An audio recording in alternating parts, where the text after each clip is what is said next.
Who doesn't like getting picked up by the YouTube algorithm? It is fun, it makes your YouTube channel grow, you get tons of views, which leads to thousands of new subscribers. But honestly, how many of us actually got picked up by the YouTube algorithm? And how many of us have been binge watching all those how to grow your YouTube channel videos, which seems to teach you how to hack the system that never seems to work? Today, let me share with you some of the methods you can use in every video you produce so that every single video you launch has a much higher chance in getting picked up by the YouTube algorithm. To kick things off, you need to understand what exactly is the YouTube algorithm, because most people think they know, but they don't really have a clue. The YouTube algorithm is not a human, as dumb as that sounds. I have to address this because there are people out there who thinks that the YouTube algorithm is someone sitting behind a computer and he or she is the one that dictates which YouTube channel deserves to get pushed. YouTube algorithm is just an AI written by those brilliant software engineers at YouTube, and this AI grows every single day through machine learning. Oh, sorry, was that too deep? There must have been the software engineer in me. What it means for you is this AI gets smarter based on the data it receives. So the more data you can give to the AI, the more the AI knows what your YouTube channel is about, the more they know who your target audience is. And that's pretty much about it. The main thing you need to know is how the YouTube algorithm learns about your YouTube channel. So the more contents you can give it, the better it can understand what it is about. This is also the reason why you see some YouTubers are always telling you that it takes years to build a YouTube channel, because that's how long it takes for the algorithm to collect data to learn more about you before they can truly understand what your YouTube channel is about. Now that you know what the YouTube algorithm eats for breakfast, lunch, and dinner, it is time for you to start cooking what the YouTube algorithm wants. Basically, you just need to give it as much data as possible. The more you can give, the faster your YouTube channel is going to grow. So what you need to understand next is, what exactly do you need to cook? Because the YouTube algorithm can be quite picky. Well, turns out it isn't as complex as you might think. The YouTube algorithm only looks at three things: your click-through rate, your average view duration, and your video engagement. All you need to do is improve those numbers. And because they are numbers, it makes it a little bit easier for you to tell if you're doing something well or not. And if you hit a certain number in all of those three analytics, then you will have a much higher chance in getting picked up by the YouTube algorithm. It is sort of like hitting your KPI. I'm going to share with you what those numbers are soon, so make sure to stick around till the end. The one big mistake I see in most small YouTubers is they try to nail all three of these analytics at the same time, and I'm guilty of that as well, until I realize this is causing me so much stress. So my suggestion to you is this: pick one analytic to focus on and try to get that analytic to a really good number. And then have that number be consistent in every video you release. I find that to be a lot less stressful and it works well for me. So try that if you find that trying to nail three analytics is just causing you too much frustration. Okay, let's talk about the first analytics, click-through rate, and what we can do to improve it. To have a high click-through rate is only determined by two things: the title of your video and the thumbnail of your video. Let me tell you this straight up. This is the most important analytics of all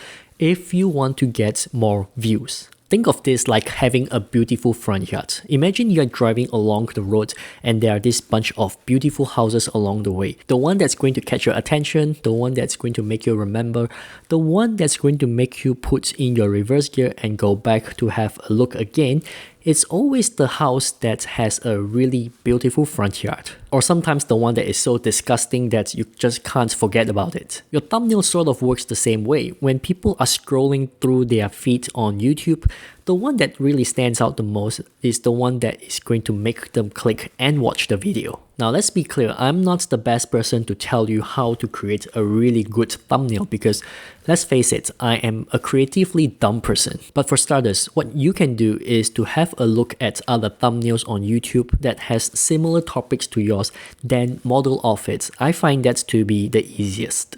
It is like when you want to build your house, you just simply point to someone else's house and you tell the builder that, hey, just build me this exact same front yard with minor changes. And unfortunately, I'm also not the best person to tell you how to write a good title because I'm not a good copywriter, my vocabulary is limited, and all I love to do is hide in the corner and do my own things. What I can advise about your title though is to make sure to use some of those keywords that people are searching for on YouTube. Then use those keywords to create some sort of curiosity. For example, a title that says how to get more subscribers is not going to be as effective as how to get 10,000 subscribers in a month. I hope you know what I mean by that and can see the difference. And just be honest with yourself. Which one would you most likely click? I like to see this as scrolling through the news article. The headlines and the titles they use is always something that is taken out of context from the article because they want you to click on it so that they get a chance from you to at least read through the article. And it doesn't matter if the article is good or not. Getting a chance to have you read it is the most important first step because having a chance is still better than having no chance at all. The next analytic which took me a long time to try to improve on is your average view duration. This is the number of minutes a viewer watches your video. It is not the same as average view percentage. That is a completely different analytic that isn't as important. Average view duration is very important because it tells the YouTube algorithm how much time a viewer spends on one of your videos. And we all know YouTube loves you very much if you can keep the viewers on their platform, preferably forever. Now here is something that a lot of people don't know. This data is not saying where your viewers watch up till in your video. It literally means how much minutes were spent on one of your videos. So say you have a 10 minutes long video. Your viewer watches the first 3 minutes and then decides to rewind back to the very start because he or she felt that an important point was missed. The viewer then continues to watch the entire 10 minutes long video. The average view duration for this video is not going to be 10 minutes. Instead, it is going to be a total of 13 minutes because that's how much real time your viewer actually spent on that one video. Now to me, this is a very hard analytic to nail because you need to actually be really good in front of the camera or your video editing skills needs to be top notch. All I can say is this takes a lot of practice and the best way to do it is to constantly produce content to practice and improve your public speaking skills, your presentation skills, and your video quality. My first few videos average view duration is only 1 to 2 minutes and I had to practice and I had to improve so much on every single video I released, up to 100 videos, and finally I was able to push it to 4 to 5 minutes.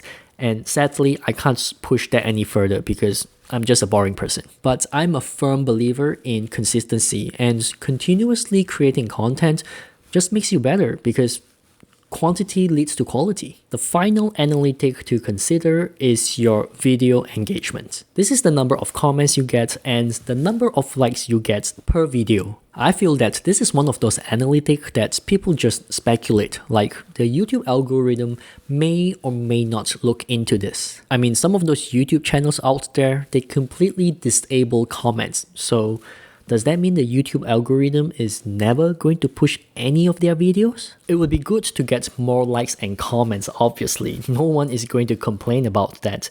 But I wouldn't put so much focus on this analytic, mainly because you just can't control people's behavior. It's not as if you can force them to hit the like buttons or leave you a comment once they hit a certain mark in your video. So yeah, those are the 3 analytics that you should be focusing on, but technically you really only need to focus on 2, your click-through rate and your average view duration. But you might be wondering, what number should you be hitting to be considered good?